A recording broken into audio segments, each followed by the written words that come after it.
Boa noite, galera do Heavy Culture. Estamos aqui na nossa tradicional terça-feira, fim de ano chegando, Papai Noel nos trazendo um presente mega explosivo aqui, a lenda do Anvil Lips Kudlow.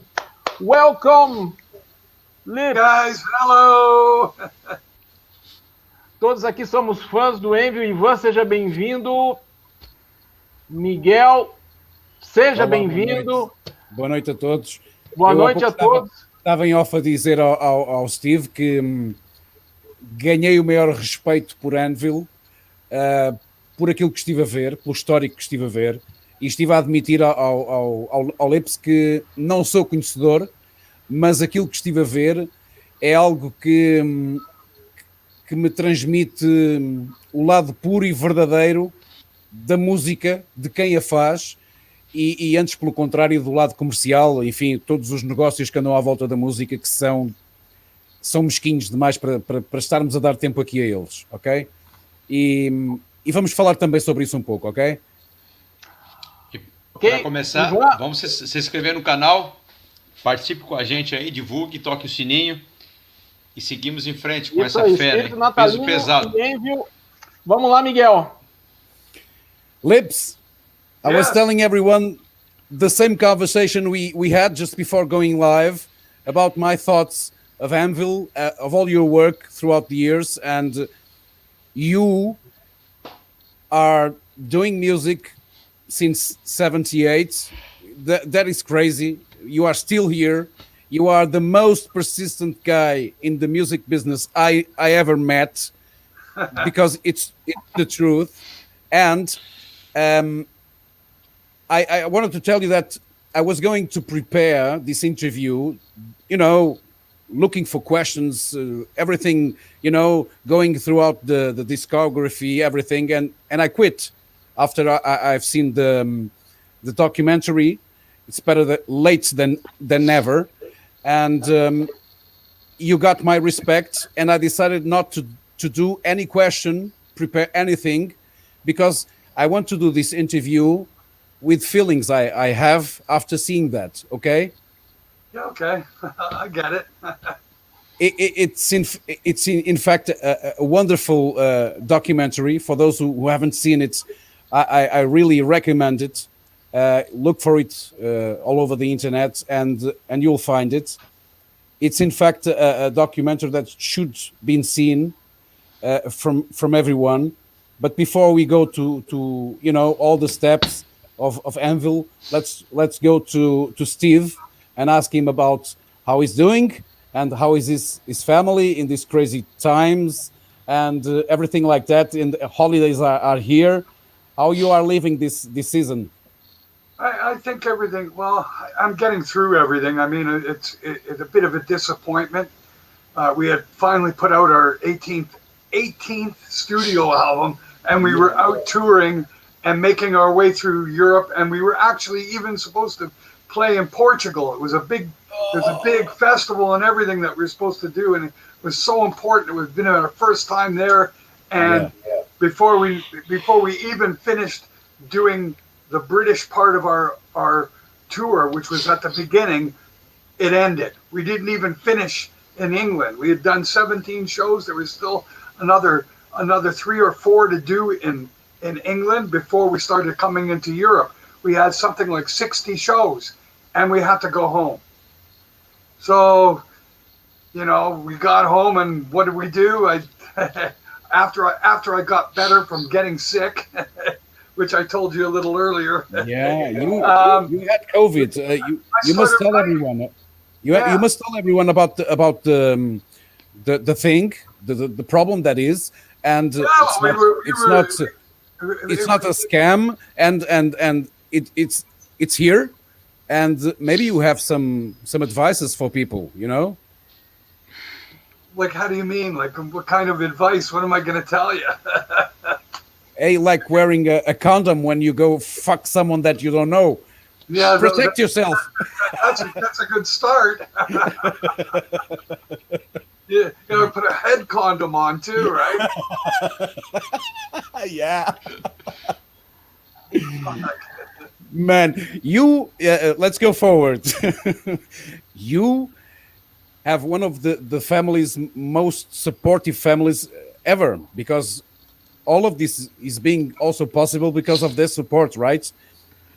I mean, to a certain degree. I mean, a lot of times I was out on the limb by myself. It's not like they were there to help me through or hold my hand. It was not like that. Most of my career, I was out making a living doing it. On the road 40 weeks out of the year. I mean, before we got our record contract, we were working 40 weeks out of the year on a weekly basis in a club. You'd play a club for a week, and it would consist of 4 or 5 sets of a night of 40 or 50-minute sets. So you'd end up basically playing for 4.5 hours of music every night, and that's what you did to pay off your PA system and pay yourself a few bucks and move on and go to the next fucking show. And we did that for like 3 years before we even got a record deal. So then once we got a record deal, it turned into a whole other thing. And then the business itself completely screwed us. We had done 3 albums with an independent record company called Attic Records. When we got involved with David Krebs, which is Ted Nugent, Aerosmith, their management, he tried to get us a record deal in the USA. And what happened was the American record contracts, the American labels would not sign Anvil without the first 3 albums. 3 albums for free. Ooh. They wanted them for free. And the way that they were going to do the deal was, well, we'll pay you later. Well, pay you later means they want it for free, right? Doesn't work like that. You don't do business like that. You don't go, here, I'm going to give you all the rights to my records and you'll pay me later. I don't think so. You're not in the music business, so you can't do that. So, of course, what did that do? That put us without a record deal for 3 years, or 4 years. From 1983 to 1987, we had no releases. The most important years, the most important years of heavy metal, and we had no records out. And that's what happened to Anvil. Not, hey, they're not good, and they didn't, maybe had they made great records, they might have got someplace. How about had we put out 3 more records in between, the 3 records that were missing? Had we been given the opportunity to do those 3 records, not wait 4 years? Yeah. And do you believe that this is or was a thing common with record labels back then? Do you believe that any of the known or big bands that we know today had the same process, and they do it for free for the first albums in these major companies? No, not like that. Usually what would happen is you'd be signed by one of these labels to begin with, and you wouldn't need to have your first 3 albums given away for free. That's what the missing part of the puzzle is. It doesn't happen to everybody. I'm just saying that's what happened to Anvil. It doesn't mean it happens to everybody, but that's a major stumbling block it's not a matter. It's not an excuse. It's a reason. That's a reason. And you are right when you say that. That's the way business works. When somebody goes, give me what you've got, something that you've spent hundreds of thousands of dollars on, okay, and says, give me that and I'll pay you later. Would you sign a contract like that? Of course not. Of course not. That's what Attic Records was faced with when that was going on. So they couldn't do that. You can't do that. It's unethical business. You can't do that. And you can't. Now what are you going to do? Then at the same time that this was going on, Attic Records did a licensing deal. They let a label in France put out a picture disc, 2 picture discs for Hard and Heavy and Metal on Metal. They were given the rights to do it for 1,000 copies each. Right? Okay. They put out 1 million copies. Oh. All over the world. And sold them for a fraction of the price of the original pressings. Steve, imagine this. So I'm just telling Imagine you that. What happened to Anvil. So now when labels come looking for these records, 2 of the records have been bootlegged. Yeah.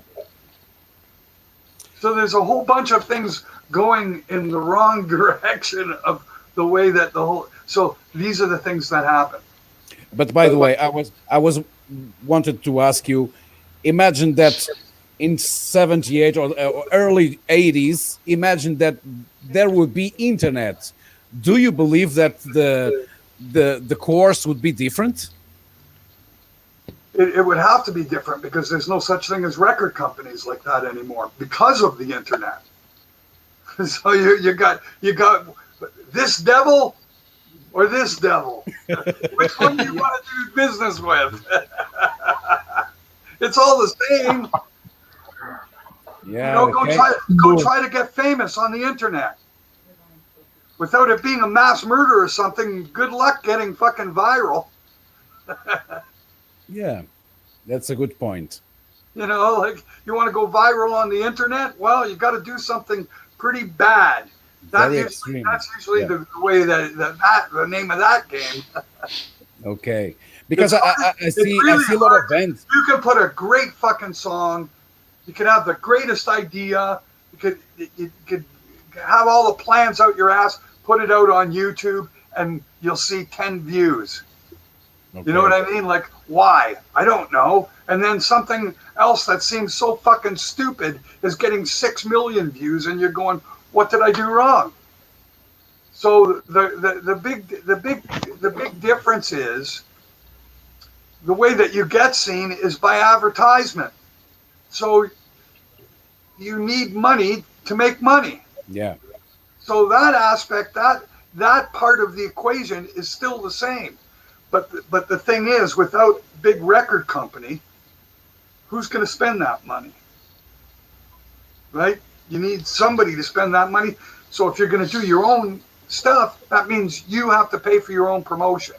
It means that you got to go get a publicist, somebody that's going to go and fill the internet filled with ads and get you hundreds of interviews so that your name and everything is everywhere that it can be seen.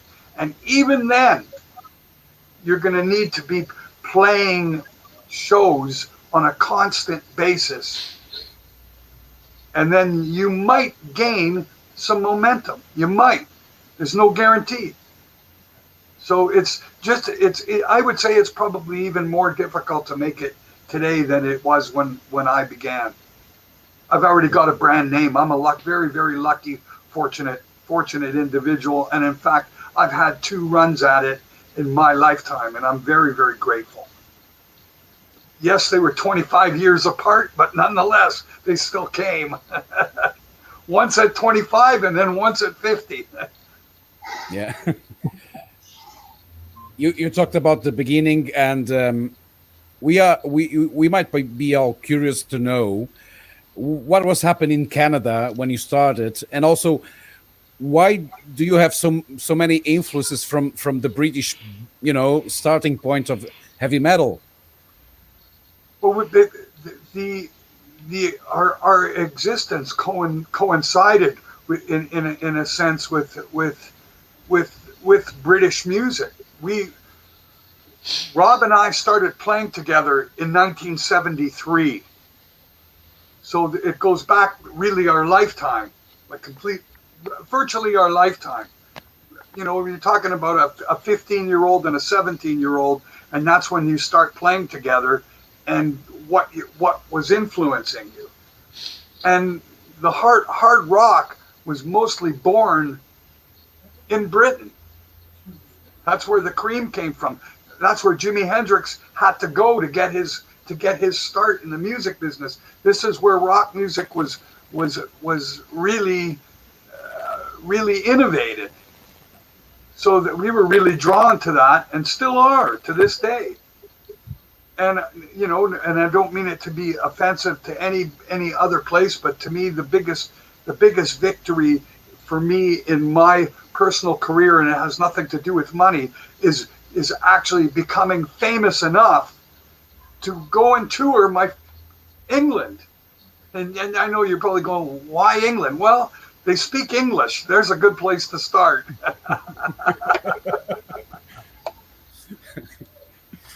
Imagine that you would go to France, and by that time they wouldn't understand. I mean, everywhere is a lovely place, but you have to understand that it's like going to play for your teachers.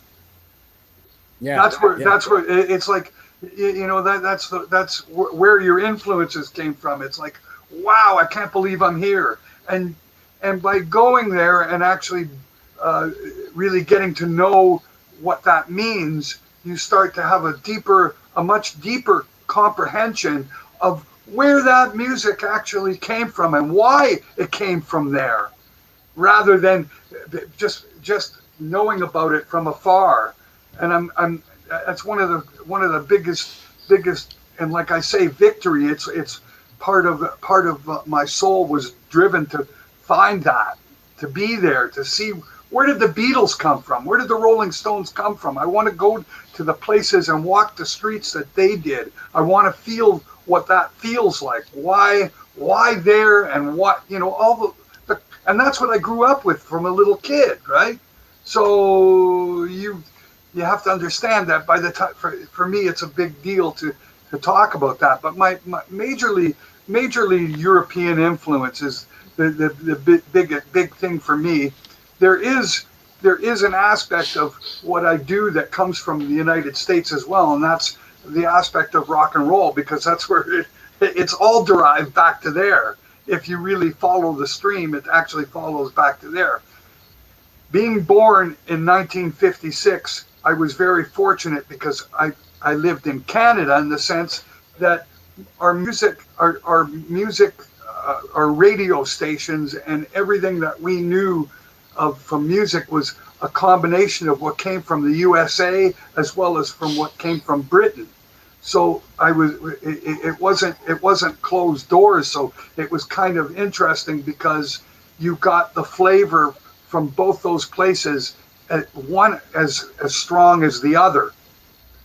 And it's interesting because the rock and roll aspect, and luckily because of the era that I was born, I was aware of what rock and roll was and who was doing it, because you have American TV, whereas the Europeans don't really get American TV. They don't really know the Ed Sullivan Show like I know the Ed Sullivan Show. And you're probably going, what's Ed Sullivan? Ed Sullivan was a talent show that used to be on at 8 o'clock every fucking Sunday, and it had everybody from the Beatles, Rolling Stones, Petula Clark, fucking all the comedians, everything you could imagine on the show. So I mean, it was like one of the biggest talent shows. It was the biggest talent show of that era, and it had a massive influence on the public. That it actually, I mean, everything was launched from there, and from there it became massive craze all over the world, and people, you know, rock music became a very international phenomenon. That everybody at the time, you know, the older people said, "Oh, it'll never last." And what didn't last is the music what didn't last was the music that they grew up with. And here we are, some 45 to 50 years later, still listening to rock music, still listening to guitar-oriented rock music. Once we learned about electric guitars, and electric guitars took over all music industry, everywhere. Everywhere. That's why you got it in country and western. You got it in jazz. You got it in every kind of metal and rock and roll and alternative, and every type of music that you could. Every type of modern piece of music has electric guitar in it, and that's really that's the center focus. And luckily, like I said, my life is actually completely parallel to the electric guitar. I'm actually only 2 years older than the Flying V. So that's pretty interesting. That's pretty interesting, and we feel the passion you have for the music, for the instruments, and we can take this chance to answer the question from Alma Hard here, asking you when did you decided to play guitar and sing, and who inspired you? Well, to play, yeah. Well, essentially, when I was 10 years old, I'd already fixated on the stuff. Even younger, I loved Elvis Presley, and I didn't even understand why. I just thought it was really fucking cool. I was 4 or 5 years old, and I'm all shook up. It's like my first consciousness of what was going on, and when I saw that the electric guitars, and I was completely fascinated by them, and I'd go down to my father's tailor shop, and 2 doors away there was a music store, and I just stand there and stare at these electric guitars in the window and going, man, I gotta get one of these. And I always tell my dad, I want one. Dad, buy me one, come on. And it's like, anyway, the owner of the music store came into my dad's shop, and he needed a suit. See, so my dad did a deal with them. They trade. They do a deal, and they gives us an electric guitar, and my dad gives them the money off the suit, and it all works out. And when I was 10 years old, he brought the thing home, and I put the guitar on with the strap, and I'm standing there in the living room. It must have been the first 24 hours, and I look at my brother right in the eye, and I go, this is what I'm going to do with my life. This is what I'm going to do. I'm going to be like one of the Beatles. That's what I want to do. And that's basically what happened. Cool. 10 years old, man. So it's been, a long journey. 55 years so far. Yeah. I'm going to invite the guys from Brazil to leave their questions, because Jorge was asking to speak something. Jorge? Tá falando de influências, né? Ele citou o hard rock, né? Até no documentário ali, né? Fala que quando ele conheceu o batera, né? Tava tocando Cactus, e eles se conheceram meio em função das bandas que eles curtiam, né? Quais as bandas principais dos anos 70 que influenciaram o Anvil? Eu sempre tive o Cactus a gente já sabe aí, né? Mas quais as principais bandas dos anos 70 que influenciaram eles? Okay, por favor. So Jorge was saying that when you met Rob, you met Rob with listening to or seeing a show from Cactus, he was saying that he knows that you are influenced from the 70s period bands, but he really wanted to know some names of some of those bands that really influenced you, and because he knows the general, but he doesn't know any of the bands that really inspired you besides of Cactus. Okay, well, you really got to get to know what the 70s were, and I think what was really important, or what I really followed myself personally, was guitar oriented bands. in particular. That was the thing to look for. And distorted guitar more than anything else. And some of the first, of course, was obvious stuff was, you know, after the Rolling Stones, and really the first time that I heard Satisfaction, I was blown away. You know, like I mean, I could not believe the sound that I was hearing, and it was really the sound of a distorted guitar that immediately I go on, what is that? It's like, oh my God. And it was a big discovery in a certain sense. And no matter what I did, I looked for stuff that was like Satisfaction more than any other song. If it has a riff, I want to know what it is. And I went on. That's what, from that point on, since 1966, basically on, all I did was look for music that had distorted guitar. So you found it in Led Zeppelin, but that was already way late. That was already late, because there was also Grand Funk Railroad from the middle. The Grand Funk, they came from the Midwest, the middle of sort of not really that far from where I live, really, a few hundred miles from where I live, and that was like early hard rock. I mean, there was like MC5.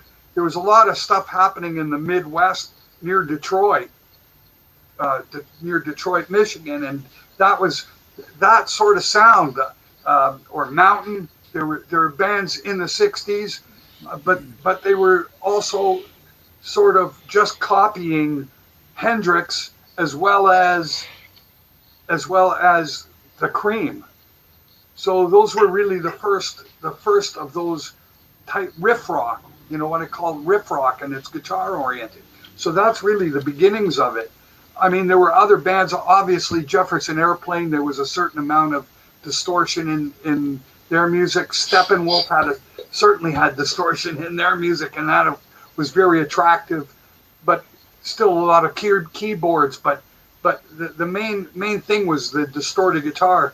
Deep Purple, Led Zeppelin, UFO, that's really still a 70s band.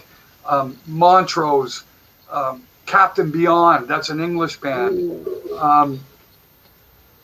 Robin Trower was certainly phenomenal. Scorpions, huge fan of Scorpions, and particularly the earlier stuff. I mean, a guy like Uli Roth is probably one of the world's greatest guitar players, along with Michael Schenker. These guys innovated and created and took the instrument to that level that even the best that came years later are still challenged to play, because they don't play with the feel of the blues, which got lost in the technicality. And it's hard to explain what I mean by that. And you really study what guitar did and where it went. It went through a process where it became a university degree rather than something that you learn by trial and error. And when you get something down to a science, there's something got lost in the soul of it all. So you got these guys who can play 1 billion notes per second, but they all sound the same, and you can't tell one guy from the next. That tells you right there you've gone too far with what you did. Now, how about some soul? And the only way to get soul is to actually slow down and vibrato the notes and play with feel and textures. And these are things. These are the driving forces of what rock music was all about, was really based upon the use of lead guitar. But it went so far to the one aspect of how fast you could play that it actually demolished and crashed and burned, and it became alternative music. Came in the 90s and virtually obliterated what we knew as heavy metal. Everything became alternative, And before you knew it, no guitarists were playing lead guitar anymore because it became so redundant to hear. Everyone went, I don't want to hear it anymore. Okay, Steve, one question related to that. So you shown this your guitar influences, and there are a lot, and respect for all of those guys. Question one: have you ever met these guys, one of these guys, and also how about your vocalist influences? So because you play and you sing. Yeah, well, that's another thing. To me, the biggest respect always came probably to the three-piece bands. That's always been something that I've personally had the most respect for, particularly guitar player singers, because I always found that guitar player singers have a uniqueness that you don't get with any other combination. It's a guitar player singers usually they're a one thing. It's a one ball in itself, rather than needing every other aspect to make it fly. Certainly, Jimmy could stand up on stage and play by himself, and no one would even notice that there's no band there. And right. there were certain aspects, and although that's not really necessarily true, but there's something about it that is true, and that's the same thing about Grand Funk. And these were bands that I loved the most, because the guitar player singer kind of idea really always appealed to me. And in fact, even to the point where when I think we're the really crossover point, I must have been 20 years old, and I went and joined a band with Rob, and they had this singer. We had a singer, and I had to learn something like 40 songs in a week. So it was really, really stressful, and it was the first week of this band ever playing together, and I'm looking at my guitar neck. I mean, I don't know this stuff that well that I can just start leaping all over the stage. You know what I mean? Meanwhile, the singer knows all the lyrics because he's done it for the last 5 fucking years, right? Yeah. So he's not. So I'm playing away, and I guess he wasn't impressed with the fact that I'm not jumping all over the fucking place. So he comes over and he punches me in the kidneys, right? During the show. And I almost fucking took my guitar off and started fucking whack right over the head. I wanted to do it so fucking bad. Anyway, needless to say, the band didn't go on from there. And I said at that point, I will never, ever, ever have a singer in my band again. I'm going to learn and develop myself and never have to depend on some jackass like that ever again. And that's why and when it happened. Of course, I was always singing, and my first bands when I was a kid, when Rob and I were kids, like we had a band called God, Gawd, and I went up and I sang. I didn't care if I could sing or not. I went up and sang. Someone's got to do it. I mean, I didn't necessarily want to do it, and that's why I was willing to join a band later with a singer. But then I found out, not a good idea. But how about your influences on singing? Was there a singer? The obvious stuff. I mean, I love melodic, great singing. I loved what Rob Halford did on the early Priest albums. They're fucking amazing. A lot of the just unique singers were really my favorite singers, and in the sense that it wasn't necessarily their range that blew me away. I mean, obviously, if they had the range, made it that much more attractive. But I loved singers. Obviously, I still revere Ronnie Dio as one of the greatest. and I always will. It's just he was really a very operatic, classic singer. He could sing all kinds of music. It wouldn't matter what it is. He was super capable, but yet not a screamer. And that's the thing about it, is it was a very natural sounding voice. So that is more of what attracted me. And then on the other side of the scale, I loved Lemmy's voice and thought it was, fuck, listen to that.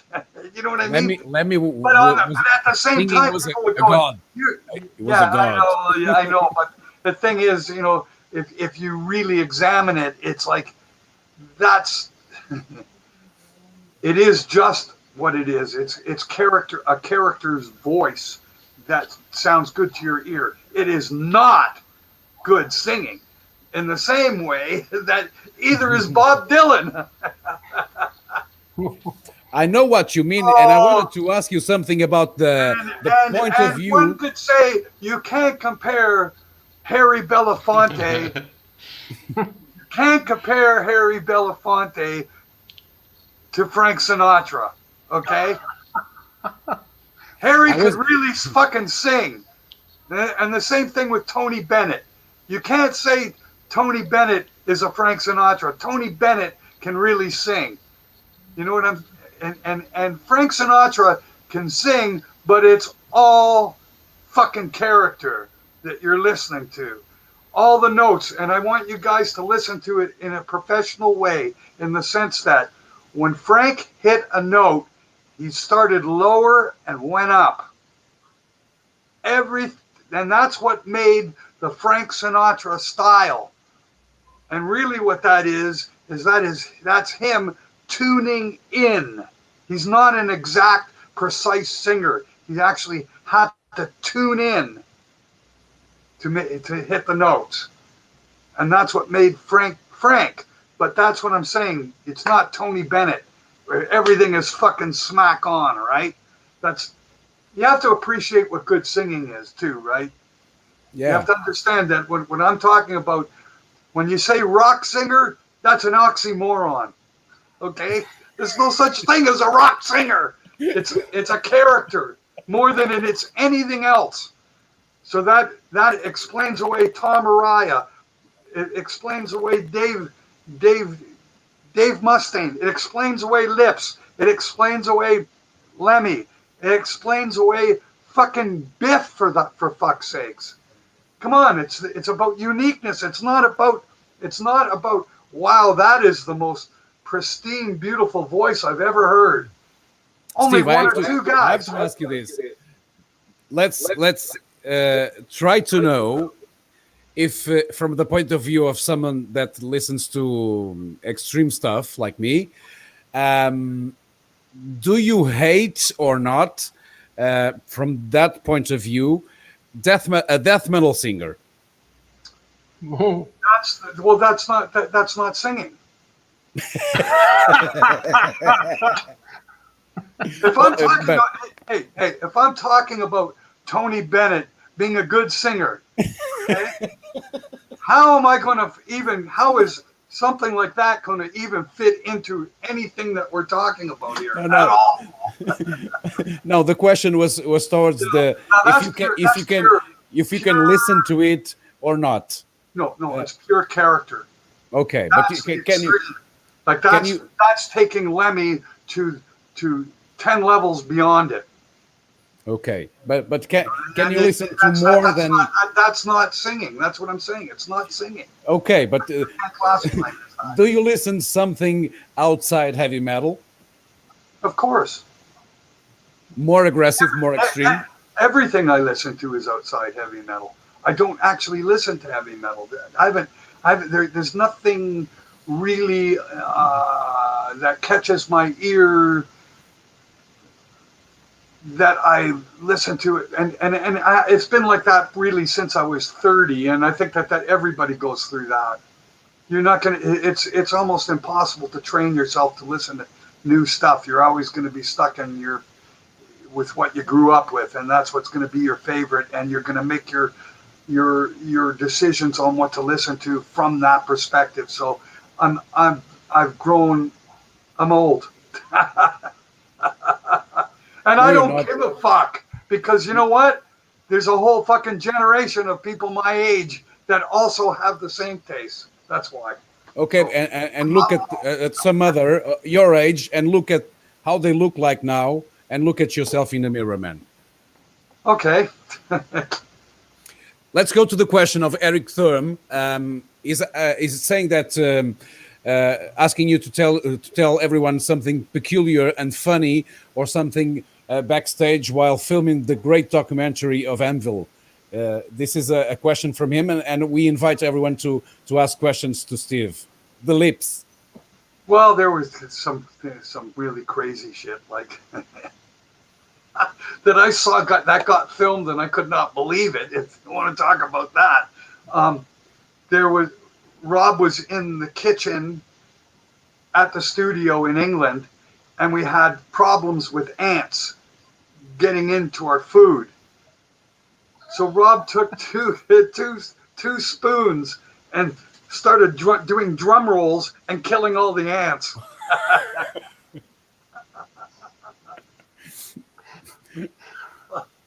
By that time, there weren't any. Which was extremely funny watching on a screen while it was being edited. And the guy goes, "Look at this!" And I'm watching, going, "Oh, you got to be kidding me! You guys filmed that?"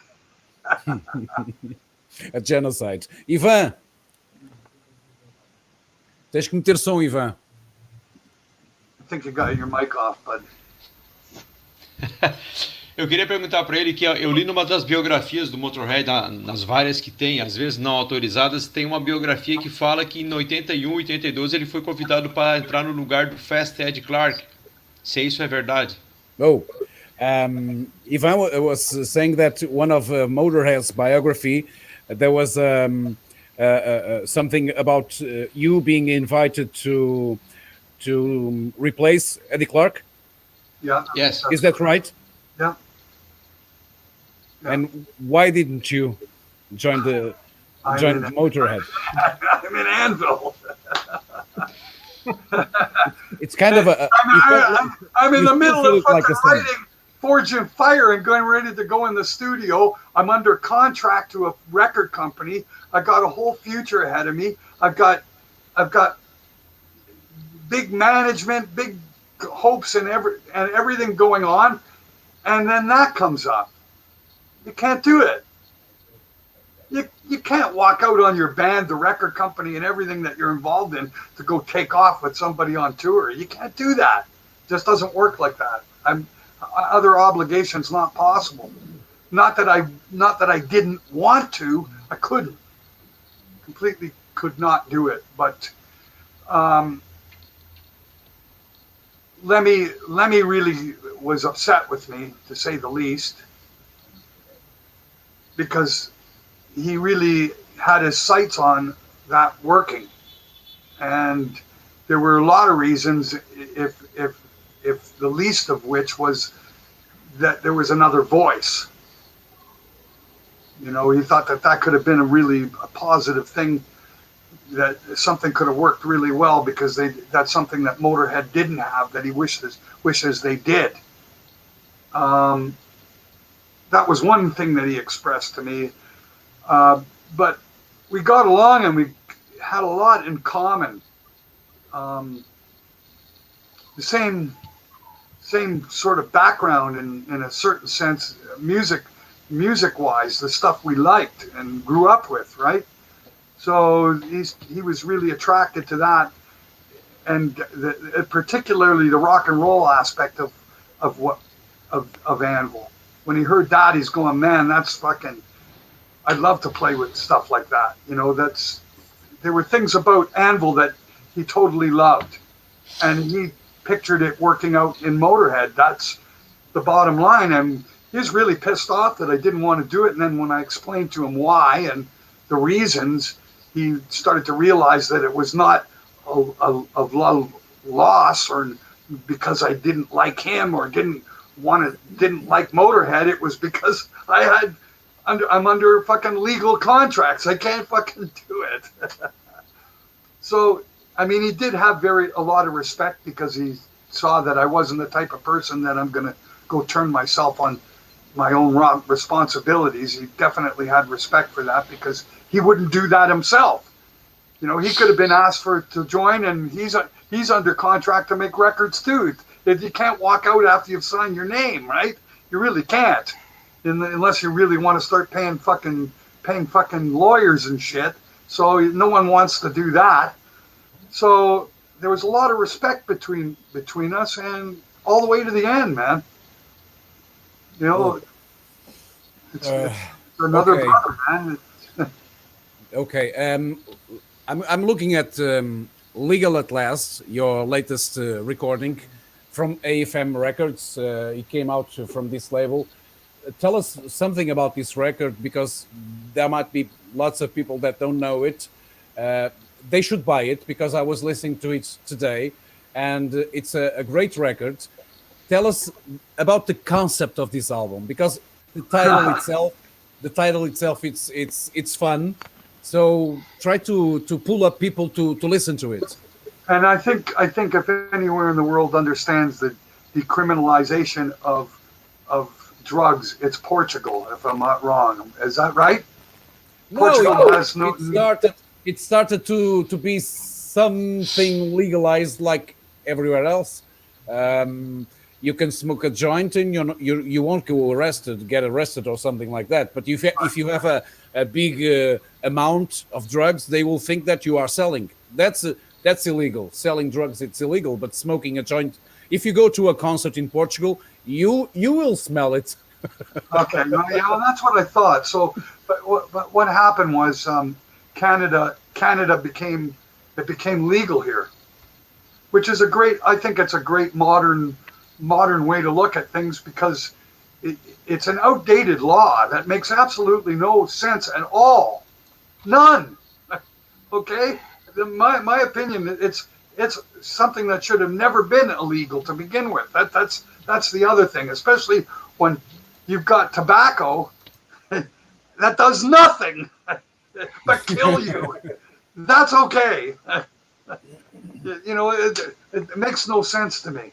Money talks. It is about money. Precisely. It's all about money. And the reason marijuana was made illegal is because of cotton and paper and wood. Okay? Those three industries in America in the 1920s were being threatened by the use of hemp. You could make paper from hemp. You could make furniture from hemp. Clothes. And you could make clothes from hemp. Yeah. So that means no blue jeans, green jeans, right? Because instead of making it out of cotton, you're making it out of hemp, which threatens a huge industry and business plant illegal. We've just lost one of us. So that's how it became illegal. And that's why it became illegal, because they didn't even know it got you stoned. It wasn't until later, like into the 30s, that they started realizing people are getting stoned off it. And they went, well, that's even more reason to make it illegal. So that's how that all turned. That's why it turned that way. At the end of the day, which is, I find the most ironic of all, is the fact that it might cure cancer. Of all things, that's what we made illegal, is something that actually helps cancer. That is insane, that whole concept. And you know, the celebration of Legal at Last, it's like, it's opened doors for for a lot of things, and a lot of the subject matter on the new album is about environmental concerns. And all the things that I'm talking about have a huge, huge impact on the environment. First of all, hemp can be used to make plastics. That's one thing, a biodegradable type of plastic. So we don't need to be dumping thousands and thousands of tons of plastic into the ocean. We could be making the plastic out of hemp, and it just fucking melts into fucking biodegradable fucking sludge that basically disintegrates to nothing and isn't poisonous at all to anything. They could have been doing that. They could have been making all the plastic, the stuff that we make out of plastic, out of hemp, and save the world a lot of fucking trouble in our garbage dumps. There's the aspect of all the trees being used for what we would normally and could have been using hemp to create, like all the pulp and paper. Think about all the newspapers all over the world and how much devastation to our forests that it's a result that it's resulting from the use of our paper, our toilet paper. Everything we fucking make is from trees. But meanwhile, trees themselves are what will save us and keep our atmosphere filled with oxygen. The more we cut the trees down, the less oxygen there is. And they can tell you about fucking carbon emissions all they fucking want as they're cutting down the fucking trees. It makes no fucking sense. Okay, so the first step is legalize marijuana. That's what I say, and that's why a lot of the concerns and the stuff that we're talking about on this album are there. Even songs like Chemtrail, which is about carbon emissions and what they're doing to try to curb it. They're doing things like and about global warming. What they're doing is they're dropping this stuff called alumina, which is like a form of liquid aluminum into our atmosphere to deflect sunlight to cool down the earth. They're trying to control our fucking weather. And these are all things that, why are they doing that? They wouldn't have to do that if marijuana had been legalized to begin with. That's what I'm talking about. That's the message we wanted to listen to hear. And in fact, that's not that about that. That's not new, though. No, none of this is new. Yeah, we feel that this should changed a long time ago. Let's go to the record label. How about the support you are having from AFM? I think that it's probably one of the best companies we've been with to date. We've only done one release so far, and as far as I can tell, they've done a spectacular, fabulous job. That's I don't great. know, what else can I say? I don't know what else to say. Okay, so before we had this next question, we are not over yet, but I want to ask you, Steve, how long will you play? Do you have a goal? Do you have a number of an album, 20 albums before closing up? Let us know. The clock is on, isn't it? Yeah, always. We'll see how long I live. That's about the best way to answer it. Okay.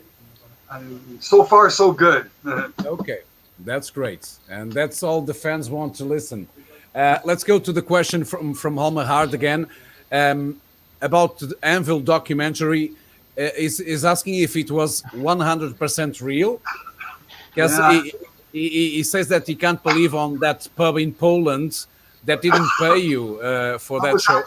It was actually in Prague. In Prague, in Czech Republic, yeah. But I read that you got paid 100 euros at the end after. I think eventually the guy paid us what he felt, what he actually owed us, because there was a deposit. Initially there was a deposit, and he owed us whatever the remainder was, and I didn't have to wring his neck or kill him or anything. Rob went and got paid, and I just cooled off. But it was, it's not like, the thing is that is so ridiculous. It wasn't like it's a huge amount of money, so why even bother ripping us off? You know, we're talking about paying for the gas to get to the next show. Come on, man. I'm not making a living off it. I'm just needing the gas money, for fuck's sakes. Yeah. How about the feeling of touring Europe? Because you always felt like Europe was the kind of a kingdom of music, of metal, of the metal scene. How do you feel coming to Europe today? Do you feel the same? Still the same. It's still true. It's still true. That's just the way it is. And it always has been. I mean, going back to you and talk about Johann Sebastian Bach. Where did he come from? He didn't come from Chicago. Okay. So looking at the future, one question: will you have the vaccine? And how are you looking for 2021? What do you expect of that year? Well, I'm definitely, if and when the vaccine is offered to me, I really don't have a choice, because I can tell you right now that I already know you won't be able to get on an airplane or travel all around the world like I do unless you've had a vaccination. I doubt it. And if I were in countries around the world, which they are, what I'm saying is true, you just have to look what's happened in the last 24 hours. You know, all the doors are closed in every fucking country because they're afraid of this new mutated fucking coronavirus. So now they got a second threat on top of the first threat. So it's like, yeah, I doubt you're going to get anywhere without a vaccination. So the short answer is, yeah, of course I'm going to get the vaccine. Okay, and expectations for the next year? Well, apparently the tour that I was in the midst of doing, so the other 40 shows that I didn't do or got rebooked, close to 40 shows, I think.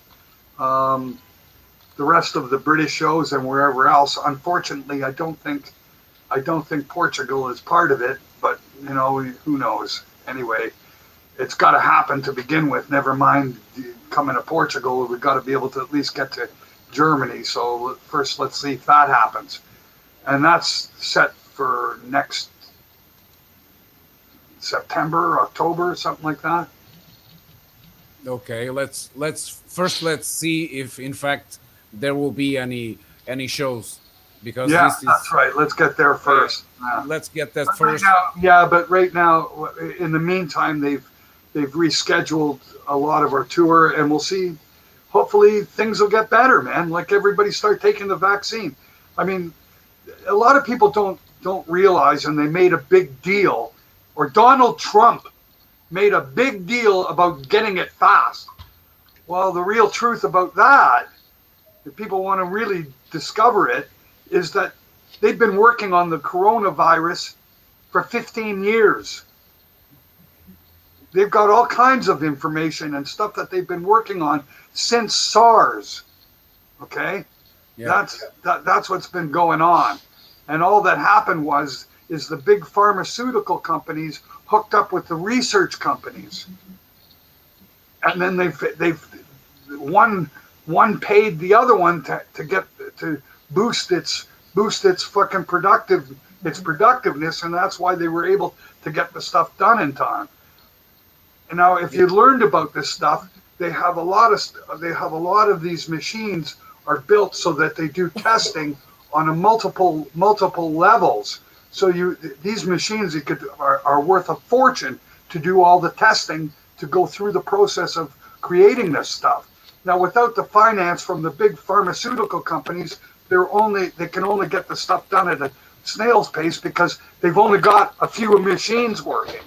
But if they had 20 times the more machines, they'd be able to do a lot more of the rapid testing that needs to be done.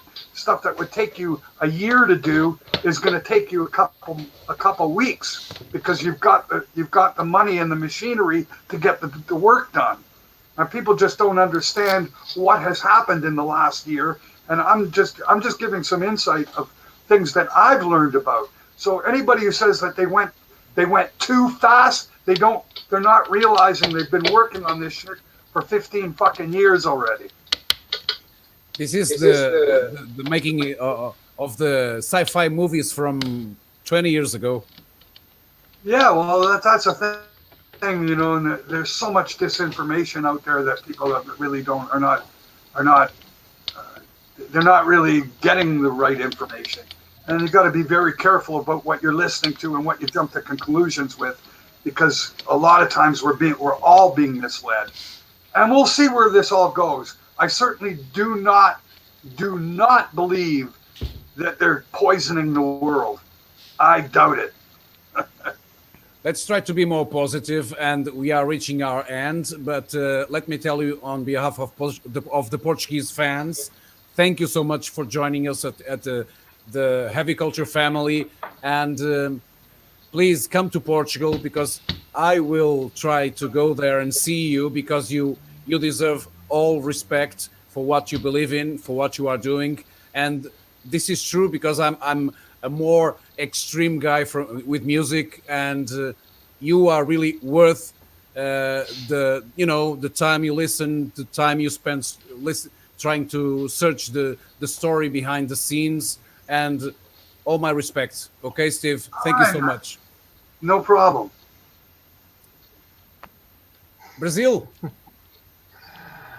Galera, falamos aqui com Lips, né? Thank you, Lips. Okay. Thank you so much. Pergunta para ele, Miguel. O Brasil está nos planos aí? Ele já tocou no Brasil e eu estava no show em São Paulo, inclusive.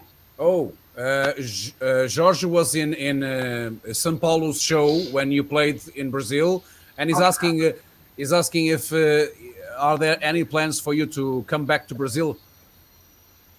Not right at the moment, that's for sure. I don't know. I don't know when. I hope. I mean, it's one of my big moments in my life was coming to South America, man. It's like, wow. It's very, very difficult to get, competent, real promoters there and to trust what's going to happen. So that's why it's difficult, and difficult to say when or if I'm coming. I'm waiting to hear from competent people, and when I do, and we know that it is, we'll come. That's it. That's about the best I can say. One last advice from you to imagine the kids that are starting and really enjoy Anvil. How should they start, and what kind of technique they should use to have a band and be like Stevie Lips? You got to find your own identity. That's what it's all about. Sort of the same approach and what I was saying about lead singers. You got to find your sound, only you, that you can create, and that's really the magic. And that goes with the music as well. When you try to play, my suggestion is not necessarily trying to play what the actual musicians are playing on the records, but come up with your own things and learn from your own piece of music that you create. And that's a good place to start, and a great way to learn. I mean, that's the way I learned it. And other musicians, everybody wanted to learn what the other guy was doing rather than trying to figure out how to play just by playing. Pick up the guitar and figure out how to play. And in doing so, write songs.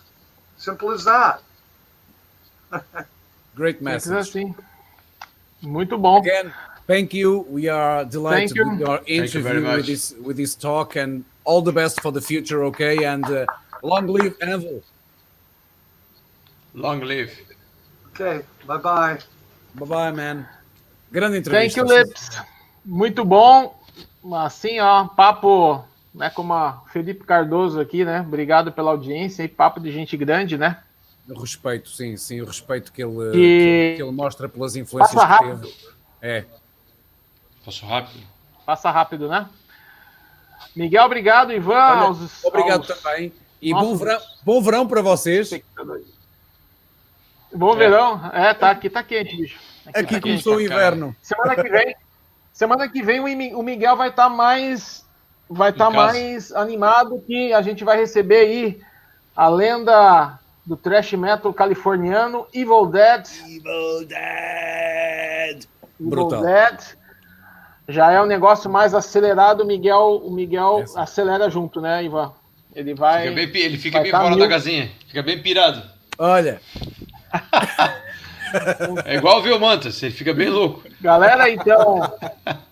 o modo Mantas, né? O modo Mantas é o gato da Alice do País das Maravilhas. Ele liga o modo Mantas, fica bem louco.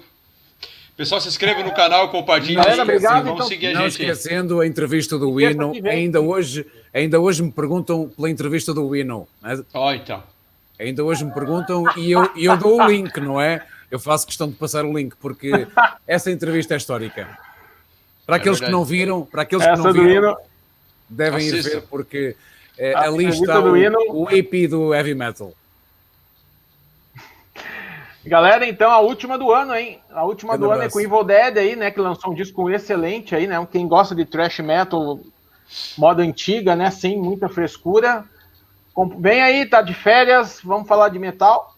E é isso aí. Obrigado, Miguel. Grande abraço, Portugal, para todos. Fiquem bem. Valeu, um abraço. Até a próxima. Até a próxima. Valeu, galera. Heavy Culture.